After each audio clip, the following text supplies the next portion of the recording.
ఈ సృష్టిలో అందమైనది ప్రకృతి. అటువంటి ప్రకృతిని, అందమైన ప్రపంచాన్ని చూడలేని అందుల గురించి ఒక్కసారి ఆలోచించండి.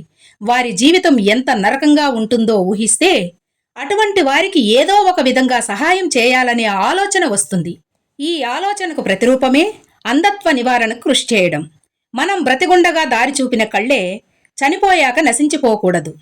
మన జీవితకాలంలో ఇతరులకు సహాయపడకపోయినా చనిపోయిన తరువాతైనా మన కళ్ళను దానం చేయగలిగితే అవి ఇద్దరికి చూపును ఇస్తాయి. మనిషి చనిపోయిన తదుపరి శరీరాన్ని కాల్చడమో పోడ్చడమో చేయడం ద్వారా శరీరంతో పాటు కళ్ళు కూడా నశించిపోతాయి. కానీ నేత్రదానం చేసిన వారి కళ్ళు సజీవంగా ఉండిపోతాయి. నేత్రదానం అనేది మహత్కార్యం.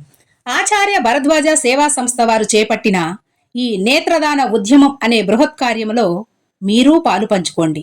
నేత్రదానం చేయండి, అందులకు వెలుగునివ్వండి. కళ్లను కాటికి పంపకండి, అందులకు కానుకగా ఇవ్వండి.